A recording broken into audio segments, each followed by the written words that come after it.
आज का मुख्य मकसद आप सबसे बात करने का जो बिहार का बजट प्रस्तुत हुआ 3 मार्च को माननीय मुख्यमंत्री सह वित्त मंत्री सम्राट चौधरी जी द्वारा बिहार का बजट प्रस्तुत किया गया 2025-26 का।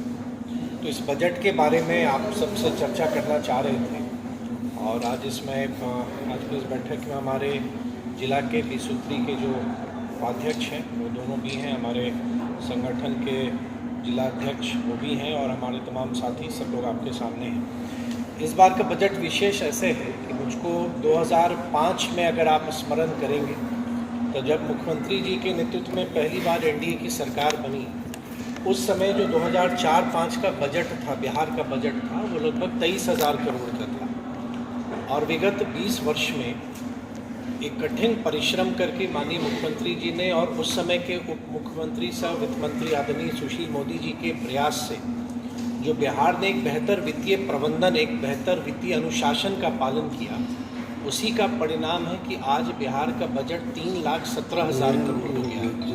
तो आप उस यात्रा को देख सकते हैं कि आज से 20 वर्ष पूर्व 23,000 करोड़ जहां बिहार का बजट आकार था, वो अब 2025-26 में बढ़कर लगभग 3,17,000 करोड़ हो गया है। तो ये एक बहुत बड़ी यात्रा बिहार ने तय की है और ये यही है जो माननीय मुख्यमंत्री जी का जो न्याय के साथ विकास की जो यात्रा उन्होंने 24 नवंबर 2005 को प्रारंभ की थी और जो हम लोग लगातार केंद्र सरकार के सहयोग से माननीय प्रधानमंत्री जी का जो विजन है विकसित भारत बनाने का, उसमें बिहार की इस प्रगति यात्रा में कैसे कैसे बिहार आगे बढ़ रहा है।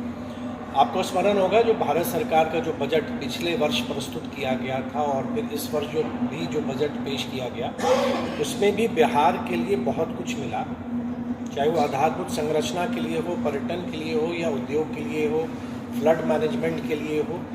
तो उसी कंटिन्यूटी में भी आप बिहार के इस बजट को देख सकते हैं। से स्किल्ड होकर वो वापस अपने राज्य में कंट्रीब्यूट करना चाहते हैं। आईटी डिपार्टमेट की अपनी एक नीति है, आईटी पॉलिसी है और उसके तहत नई आईटी कंपनियां भी, जैसे पटना में आपको जानकारी नहीं होगा, HCL टेक्नोलॉजी भी अब काम कर रही है। तो बड़ी बड़ी कंपनियां भी अब धीरे धीरे बिहार की ओर आ रही हैं। हम लोग लेट स्टार्टर हैं इसको स्वीकार करने में, क्योंकि बिहार में सड़कें नहीं थी, बिजली नहीं था, लॉ एंड ऑर्डर नहीं था, तो उसमें हम लोग थोड़े विलम्ब हुए, लेकिन अब हम लोग तैयार हैं। तो उद्योग विभाग की जो पॉलिसी है वो अपनी जगह है, जो नई पॉलिसी हम बना रहे हैं। आईटी डिपार्टमेंट की भी अपनी पॉलिसी है और आईटी डिपार्टमेंट बहुत एग्रेसिवली काम कर रहा है कि बिहार में आईटी में, क्योंकि मैक्सिमम एम्प्लॉयमेंट हम आईटी सेक्टर में हम क्रिएट कर सकते हैं जी। तो उस कोशिश में हम लोग काम कर रहे हैं, रिजल्ट उसका आ भी रहा है। अब बिहार में एक हम उदाहरण जो मुझको अभी तुरंत ध्यान आ रहा है, तमिलनाडु की कंपनी है जो लैपटॉप्स बनाती है, वो उन्होंने पटना में भी ज़मीन लिया है। पटना में कंप्यूटर मैन्युफैक्चर भी होगा होलोवेयर के नाम से।